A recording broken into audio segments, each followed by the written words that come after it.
everyone. Oh my gosh, so excited. Today, okay, hi, Allegra Jackson, the marketing medulla, founder of Win Community. Just want to start by introductions. And today I have a special guest on our live stream. We are doing, of course, the Garden of Growth speakers at the garden party. We are having three amazing speakers who are also going to be doing a little bit of extra demos for us, as I'm finding out, because they are so skilled in helping us learn how to go from seed to success, not just with your ideas, your thoughts, your lifestyle, your healing, but also with your actual food. And I'm excited because I have Nikki Tate today, who is one of our newer WIN members. I think from the conference. This is the first time we actually connected last year. And then moving into the space where I've seen Nikki and her brand in so many different ways, and I'm just really excited to have you as a part of this new, area of our community where we're learning more how to be a part of wellness, right, as women in business. So introduce yourself to the community. Let us know who you are, and then let's get into it. So my name is Nikki Tate. I am the owner and founder of the Poison Bar, which is a non-alcoholic / adaptogen bar. And adaptogens are just different roots, herbs, and plants that bring the body back into homeostasis or balance. And so my targeted audience are people that are practicing sobriety, who are sober curious, or who are really into wellness and want a different alternative than alcohol. So overall, I am a sober life strategist. I teach people how to have fun and fulfilled lives without alcohol. I need to ask this because you gave us a very streamlined pitch about what you do. And it's amazing because it encompasses so much of what I know is so deeply rooted in you. So I'm going to ask some questions because y'all heard what Nikki does, non-alcoholic wine. So just keep that in mind, okay? Because I've tasted it. I'm actually, and just to, for all of you who are wine drinkers like myself, I have been drinking wine since I first became a bartender in 2007. I'm not going to give it away too much. And I was a bartender before that, just hint, hint. But there are some things that I was able to find in wine, relaxation and just being able to chill and sip and talk to friends. But then when I met Nikki, it was like, you have a non-alcoholic wine? Like, what is that like? So I want you guys to really tune into this because the wine is delicious, number one. And I was very shocked at how relaxed and how still I was. One little bottle. So let's get into it. Why did you decide that this was the route for you to open up the Poison Bar? Number one, alcoholism runs in my family. I lost my dad in 2021 due to alcohol-related causes. He died of cirrhosis of the liver. I did not stop drinking then. I still continued 2 years after that. But 2 years after, I was taking a class, and, it had been nagging me in the back of my mind that I needed to slow down on my drinking, that this could turn into something major, just like it did for my dad. And if my dad can be such a mentally strong person and it can overtake him, it can overtake anybody. So I was taking this class and they asked for us to give up something. And, I've taken plenty of classes. They ask you to give up something. You're like, okay. But I was so convicted in my spirit, like, it's time. Like, Nikki, you don't have to say you're quitting today. All you have to do is say you're going a year without drinking. Just 1 year. You fasted before, you went without things before. It's just 1 year of commitment to see how your life is going to change, because any and everything that has happened bad to me, it has been a result of alcohol. And so as a result of that year of sobriety and me trying to figure out other ways to still enjoy myself sociably and be around my friends and things who still drink, I created these drinks to help aid me through that process. And in the very beginning, before I even created the drinks, I would always take this tincture, valerian and passion flower, and they would really calm myself down and help me to have a restful sleep. And so those are two of the ingredients that are in the wine. And it was just a way of just being apart, calming myself down, and not having that continuous craving to drink, because I love to drink. I love my wine. So that is the reason why the Poison Bar came about. It was my way of sharing what I've learned and sharing the things that I've created to help me through my sobriety journey to help other people. That's a beautiful story. I love that because you create, like we talk about this in a lot of our businesses when we say, why did you start the business? And a lot of times it's because we create a solution for ourselves, right? It worked, and being able to do that for ourselves, it helps us want to expand that support for other people. And I love it because you said something that came up for me, which I don't think about because I mean, I never really thought about how my friends are impacted when they don't drink, or if someone's around me and they don't drink, and being able to know that there is an actual wine that you don't have to necessarily participate in the uh in the high of it all, but you still get that relaxed feeling. Can you tell me what these ingredients really are? Because you said it to me when I first met you, and I was honestly like, when she sets up her poison bar, y'all, it is so pretty. Like, she has all like the rose. Is it roses around it? Because it's always red. Mm-hmm. So Roses, the greenery, yes. your brand, it's just so fitting. Of like, when you think about poison ivy and it's like the woman, but you think about like the plants around her and how she's draped, and that look. And when you think about the poison, when I think about the poison bar, I don't know why when I think about how you set it up, it just fits for me. Mm-hmm. For me, it fits. And so I want to know more about that, because your history with alcoholism has changed your life to make sure that you can create a solution for other people. And then on top of that, I want to hear what kind of challenges came with that, because we love talking about the good stuff, right? Yes. But let's think about some of the challenges that may have come with that. You said you made a decision, which we said before was one of the biggest pivotal moments in our life when we make the decision. But what did you experience after you started taking the journey? Um, I definitely had cravings for sure. I didn't tell anybody except like maybe the people at work. I told them. I didn't tell any of my friends. I didn't tell anybody.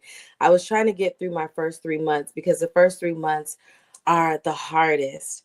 And even when I would be on the phone with my therapist, I'd be like, I can drink right now. And it was definitely a decision. I think when it comes to me, when I make up my mind about something, whether it be fasting or whatever that is, when I'm feeling convicted about it, I'm going to see it through no matter how hard the challenge is. Um, so I was committed to it. I came up with a plan of I'm going to be working more. I'm going to take these herbs at night so that I'm not up thinking about it. And then I'm going to create a mission out of this so that, I can inspire other people. So I think all of those things help me to stay motivated. Now, were there times I'm like, what? I need a drink today. And there were times that I absolutely felt that way. And during those times I would go and I would get my ashwagandha. Ashwagandha is what they call a horse. Like they That's it's what such it's a strong called. yes. So I need to snatch my emotions right back, and I would take that. I would remind myself of the reason why I'm doing this. This is so much bigger than me. This is a legacy that I'm leaving for, my children to see me differently in honor of my dad to, even though he died of this is something that I can transform and take and create a legacy where other people can be informed. And so for me, it was way bigger than me. It was way bigger than my cravings. I also, there's a thing where um, I have a mentor and she says, if you don't like your life, her name has got to be Oshun on YouTube. And she said, if you don't like your life, throw that shit away. And personally, I did not like my life. I felt like I was getting up every day and it was Groundhog Day. And I'm like, I am done with this. I'm done with making bad decisions because I want to drink. I'm done with hanging out with these people. I am done. And so I think the need and the want and the craving for just a different life outweighed my craving for alcohol. So that is the reason why I was able to commit and stick to it. Well, that's powerful. I'm blown away by your story always, because it comes from such a deep place, right? Because you had to experience someone in your family or people in your family that you lost in order to get to a place to say, okay, this could also be me. And but now you get to really impact other people's lives through that and your challenges. And I love how you talked about the resilience of it, because your why was bigger. like your why was bigger than the craving itself. So, and then I like your coach. Send me her information because I like her. What she said. Throw it away. Throw it in the trash. I'm also curious about how you feel about therapy because you mentioned it earlier when you were just saying, I will tell my therapist I want to drink today. How big of a role did that play for you in your healing process? I think it was a major role. I had been in therapy before I made that commitment, but I think my therapist, she just gets me. She understands me. She's not one of the therapists that just says, you know, how do you feel about that? She actually gives me feedback. She allows me to make my own decisions, but she leads me down the road. Um, and makes me really question, and we role play so that I can see, like, well, does this feel good, or what would I say? Or, you know, she made me also realize that me drinking was me trying to do escapism versus confronting my problems head on. And what does confronting your problems head on look like? And we would actually role play it so that I could get it out. Or if I had an issue that was coming up, because I do not like confrontation. So it was really helpful, because when I'm getting stressed, dealing with all these different things I have to deal with, I have someone that I can speak with. We can talk it out, we can act it out, and I leave feeling like my mind or my brain has a different perception of the whole scenario. So I think it really, like, extremely helped me get through this year, that first year of sobriety. And I mean, it just helps me in general. I mean, I still do therapy to this day. I always ask that because I'm wondering if it's just, we have a lot of people that are a little scared to get therapy because of different things that they've heard or experienced. And I, I really feel like it's part of the overall wellness, part of our health in general, right? Like we get our bodies checked, get your mind checked. But I loved how you were already in therapy when you made the decision, which means that you weren't waiting, you know, Mm-hmm. to for somebody to save you, but you were just doing the work. So that just, man, it's so powerful. So I want to talk a little bit more about the poison bar, and also let's go into your expertise, because when I asked you to come, shout out to LaShawna West, our corporate sponsor, because she's Yeah. always making the connections, always. And I love it because that's what community is about. And when we have our corporate sponsors, and also Mrs. Ernest Cummings, she just signed up 10 women to come to our next meetup, right? So we just had 10 people sign up today to see you speak, Nikki. Oh, wow. So shout out to our corporate sponsors for hooking it up. I just want to know, like, you know, you have so much in you outside of just the experiences you're telling us about with making non-alcoholic wines. I want to dig more into that because people don't understand how agriculture works. They don't understand how to eat healthy, what they need to eat. They don't understand how to grow their food from seed to sell, right?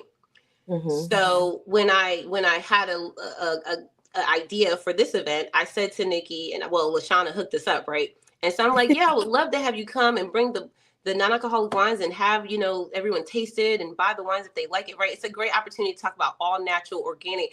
Nikki's like, oh yeah, yeah, and I can also teach you guys how to do doom doom doom doom doom. I want you to tell us how you laid me out on the floor with your background. Tell them a little bit about your background and what you have taught people over time when it comes to gardening and, whatever it is in farming. So, my farming probably started around 29.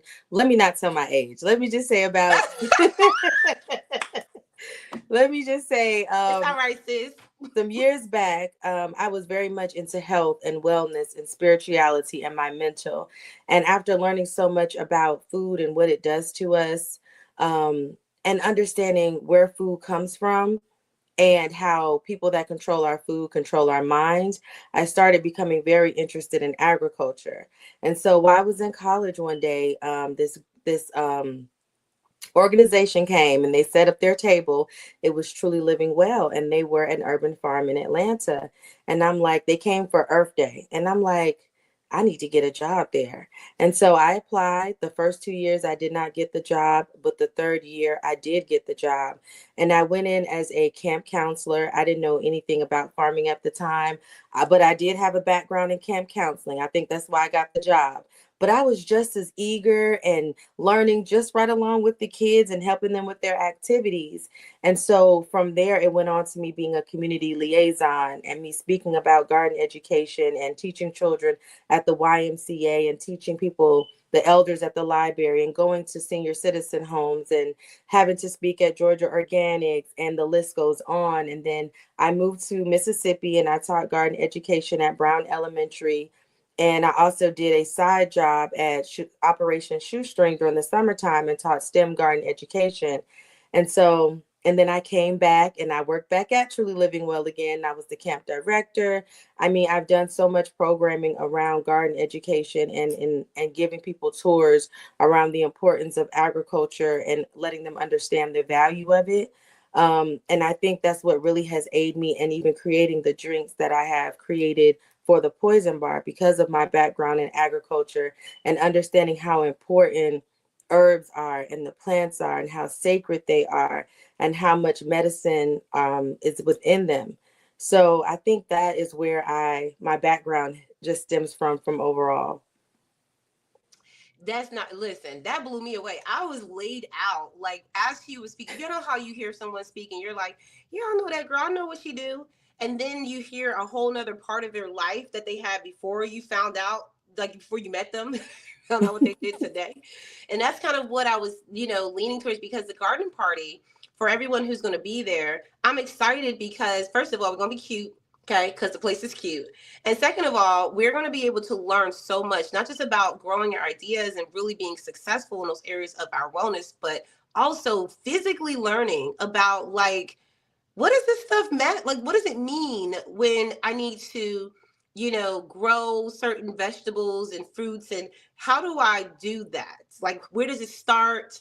Where can I get the information? How do I maintain that type of lifestyle? And I think it does come with, first of all, getting the knowledge. So that's why I love that, Nikki, you're bringing this, because I'm bringing tools. So I told Nikki, we're going to be talking about all the tools I need to have for y'all, because I want my hands in dirt while you're talking. Like, I want to be able to say, Nikki is talking about, and one thing you brought up, which I thought was so interesting, is you said, not only can I teach you how to, be frugal in your spending when it comes down to your farming and your gardening, by using certain types of, you were like, newspaper. And I was like, wait, what? Like, I'm like, Yes. okay. And then you're like, reading on the back of your seed packet, like, you may buy the seeds and not even look to see what you need to be looking for. Those are things that, for me, walking into a space where I want to learn these things and I want to be connected with the right people to help me, girl, I was like, you will be a lifesaver. So tell us some of the things that we need to know right now about how to start when it comes from planting a seed, because you're going to be telling us all the good stuff there. You're going to be showing us your, look, I wrote it down, ashwagandha. Like, listen, I love that ingredient because the wine has all the herbs in it. So you're generally drinking the herbs that are being planted out of the ground. Mhm. And then we get to experience that there while we, just ask our questions and, learn things. Like, for one of my questions, girl, I'm like, how do I take the food that I'm eating right now and not waste it so I can make my own garden? Because I'm lazy. And there are things that I'm doing that is actually going against what I want to do when it comes to starting my own garden. So that takes discipline. It takes being in the right spaces. So I have a bunch of things I'm going to be bringing to the garden party for Nikki, but I want you guys to do the same. So I want you also, Nikki, to tell us a little bit about, what you're going to be sharing at the garden party. Have you already put together, like, the way that you're going to share your topic, or are you still planning on that? I don't want to spoil it for nobody. I think I'm still planning on it. However, what is very much important to me is talking about biodynamics, sacred agriculture, holocultural therapy, because all in all, people need to understand that this is something that's very sacred. It's something that's very spiritual. And Rudolf Steiner is one that coined biodynamics. He talked about how we're all an ecosystem. So, from the earth, Mother Earth, to the livestock, to the plants, to the farmer that's actually tending to the land, how we're all, one essentially, and how he even used the solar system and the cosmos and the lunar to plant. So typically, even when I worked on the farm, we planted during the new moon. And if anybody knows what the new moon is, it's when the moon is not seen. It is in darkness. And so everything is grown out of the darkness. As they say, the nothingness, everything comes from darkness. And so that's when you typically plant your seeds. And so just understanding that we are all one.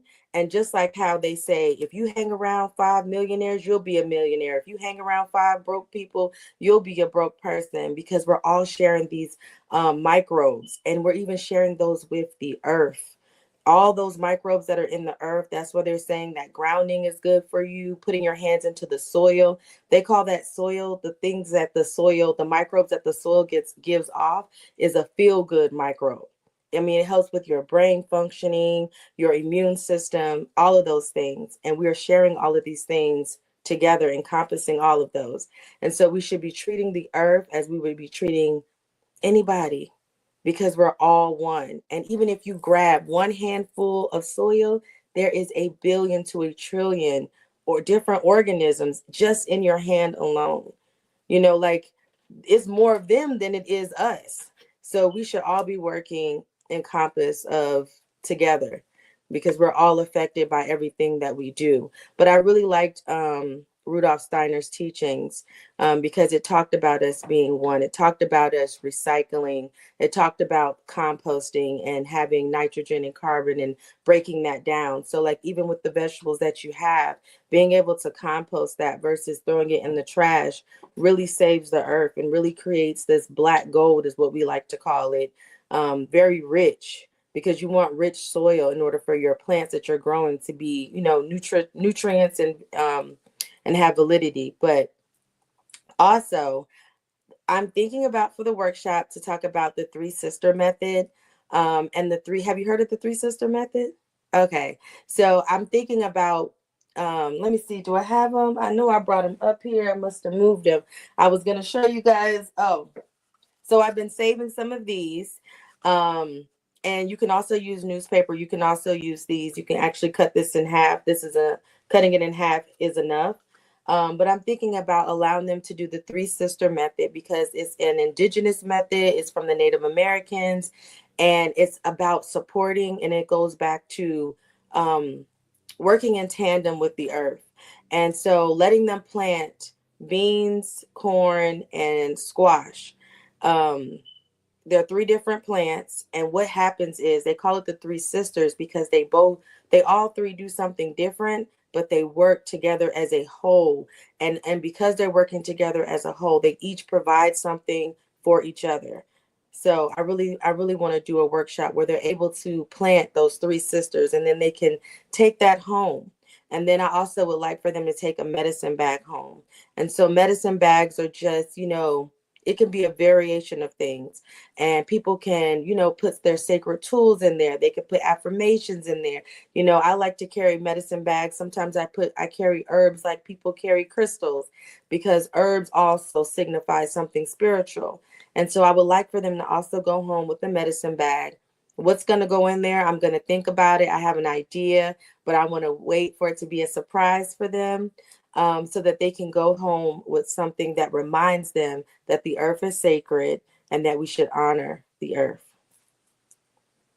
Yeah, I'm just saying right now, like, I feel so warm inside. Like, I'm gonna be that is so good. I've never heard of three sister method, but I'm excited. I'm really excited, because we don't get to learn, and this is why I love the connections that we make in community, because there's so much noise right out there. And if I wouldn't have been connected to who I was connected to be connected to you, to be connected, it's like I would never know these things and be able to learn in such a focused way. Like, what you're teaching is something that I and anyone can use for the rest of our lives. And Yes. I've never heard of this stuff. Like, I'm like, what? Y'all know I be taking notes over here. I'll be like stealing the stuff. So, and I love the medicine bag method. Like, I love all of the creation and the thoughtfulness that goes into what you're doing. And you can tell you're so passionate about really being able to get us to understand that. I'm sold, sis. Like, when it comes down to, I love how you even talked about the different ways. And this is what I feel like, if for those of you who will be at the meetup, And if y'all felt warm like me, because I felt a little warm inside, right? Like, just imagine that feeling by the fireplace, because there is like little tiny little fireplace there, so we ain't cheat y'all. And be able to actually have that fireside chat, or be able to have the one-on-ones, and just to really get that deep connection with that real knowledge. And everything starts out in the dark. You said that, and I'm starting to think now, like, I never really put these things together. Mhm. And then the food that we eat controls our mind. Girl, we're talking about some deep stuff. So I'm gonna leave that alone for the meetup. And so now let's talk about some things that you are doing right now to change people's lives. Like, what do you want to share? Maybe an experience, from someone that you have worked with, or situations that you have witnessed outside of yourself, that you feel that your brand has attributed to. Oh, wow. I think that I have absolutely made sobriety sexy, something that is intriguing. I think all of my friends, if they have not, they have drastically cut down their alcohol intake, number one. Number two, I realized that what it is that I do impacts everything. My children have done a complete 360. The children that I once had and the ones that I have now, it's like, where did they come from? I mean, they've just so loving and caring. And I'm like, wow, well, how was I when I was drinking? Like, it really made me go back and kind of reflect that. What were they needing from me that I was putting drinking beforehand? So I think that overall, my children have changed. I have, my friends have changed. I think that even just me posting on Facebook, I get so many messages on Facebook, Instagram, TikTok about what my videos are doing, how motivating they are, how they like to see where it is that I'm going, and it's encouraging to them. I also am providing space for people. I have a group on Facebook called Adapt and Evolve Now Community, where I develop that community for people that are, sober curious, that are going through their own journey. It's a non-judgmental zone, a space where they can talk about their struggles, talk about their um when they fall short, and how to get back up and what strategies to use. So I think all in all, just my brand as a whole, of me offering an alternative, explaining the reasons and the health benefits of the drink, me being an example, because that's the biggest thing, me being an example, because even when you think people aren't watching, they're watching. Yes. So me just being an example, me continuing to understand that this is bigger than me, and that to keep going and just staying motivated in that, I just think that I'm going to inspire many more people to come. And I'm excited about it. I'm excited about even walking people through their sobriety journey, because the one thing that I have noticed from going sober is my clarity and my love for myself. Like, there's like this different kind of love. It's kind of like high school when you first start thinking that you're cute and stuff. I feel that again. Like, I'm getting to know me again. I feel like beforehand I was drugged for the past 20 years. And I also have courses and I have classes. I did a class last month for Black History Month called The Dark Truths of African Americans and Addiction. And when you really understand the history of where it comes from and how alcoholism was used against us during slavery times and to control our minds, you that'll be even more motivation for you to either calm down or to stop. So, and this month, which I'm going to postpone it to next month. I'm hosting a class called "Is Alcohol Your Love Language or Your God?" Because so many times people are, meeting people or going out on dates, and alcohol is continuously involved. And are you really liking this person, or has alcohol, created this connection? And so I really want to explore and talk about that. So I do have courses and classes that are coming up. I have my group on Facebook. And overall, if somebody wants to talk to me, I do offer a buzz free briefing. That's so cute. I just have to laugh about it. Where it's a 15-minute free consultation, just to see what it is that I do, if they're interested in helping me, or interested in me helping them walk through their sobriety journey. And in the future, the very near future, I plan on having like a cohort of people that I walk through sobriety with, and I'm going to use the power of imagination to guide them through their sobriety journey. Girl, you are on a roll. I am just like, I'm really blown away. First of all, by the catchphrases, because they are really getting me. Like, what? Buzz free? What is the first one you said? Sober curious, baby. Put it on a t-shirt. I love that for you. And I just think, just hearing your future, because that was going to be my next question. Like, what do you have for the future? And I love that you're already thinking about that. Like, what is going to be my next step? Have you, like, and this is one thing, I don't know any brands that are, do you know any brands that are like your brand? Like, have you done the market research to see if there's something like you? Because I don't see anything out there like that. I don't know if they're necessarily like me, but I do know that there are people that have non-alcoholic beverages. I do know that downtown Atlanta, they have a place called the Sober Social. I've Mm-hmm. never been, but I know it's like a bar where they just serve non-alcoholic beverages, but I have not necessarily been there, but I have reached out to them. I've talked to the lady. Um, um, but I don't know what it's like. I don't know what else she offers in reference to sobriety. I don't know We're why gonna have she to take a created trip it. down there. We're gonna have to both check it out. Yes.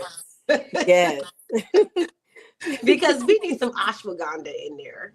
Um, you Yes, know, we do. like why not? And I think, because when I'm thinking, like, I'm asking the future, and I'm thinking to myself, you probably got investors just back there watching and waiting, because this is something that comes from such a deep rooted place, and it's something that I believe, like, hey, you talk about your friends and your family and how it's changed the dynamics of how people catch you.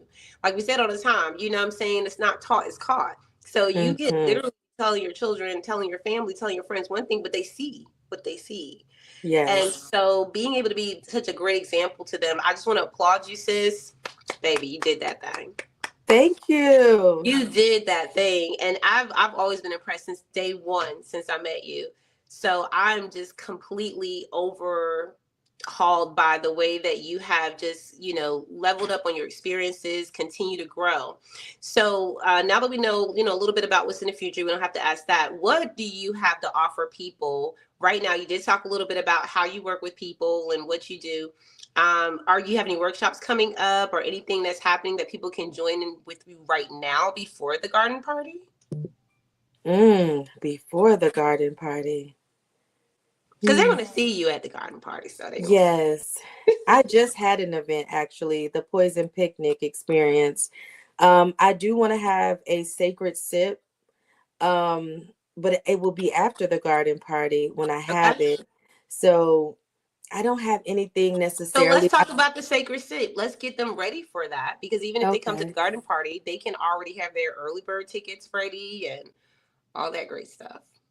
So my goal is to have the sacred sip the weekend after the garden party. I'm still working on the dates. But it's just going to be this sacred experience where people come and they make drinks. We're going to do some breath work at the beginning because I want everyone to connect with their intuition and their heart. I'm going to have different mocktail stations set up, one for the different elements. So it'd be like water, earth, air, fire. And based upon the different stations that they are, like fire would be more of ginger, something more fiery. What are you trying to work on? What are you trying to manifest? And letting them create their mocktails and with great intention.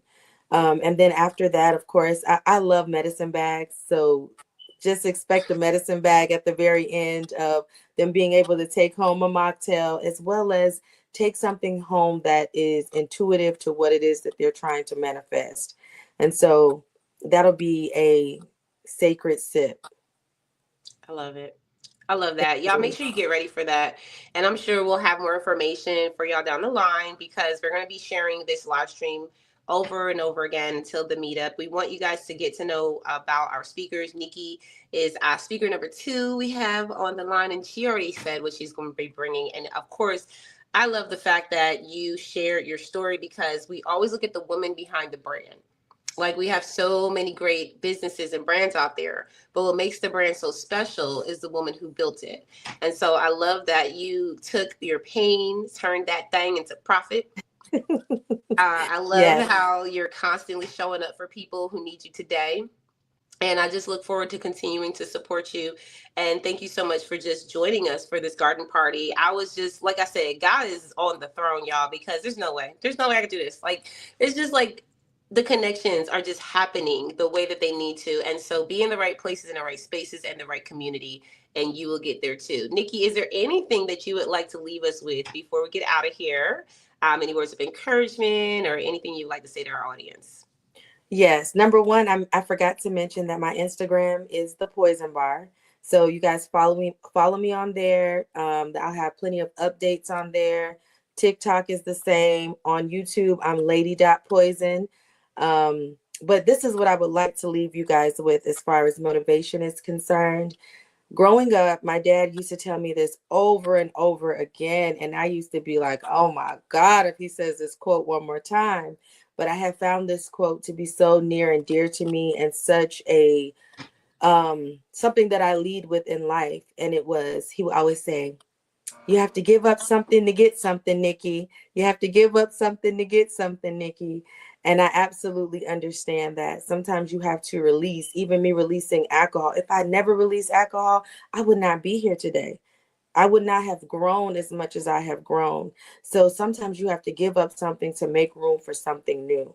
So that would be my motivational message for to end with. That was for somebody. Thank you so much, Nikki. I appreciate you. We will see you at the garden party. You guys make sure you connect with Nikki, follow her. We're going to go ahead and end the live stream, and make sure you join us tomorrow night for Lashana's live stream as well at 7 p.m. Eastern Standard Time. We're going to be replaying these live streams as well, so you're not going to miss out any opportunity. We will also drop the links underneath these live streams moving forward so that you can see how to continue to connect with our speakers and amazing WIN members. Bye, guys. Have an amazing day. Love y'all.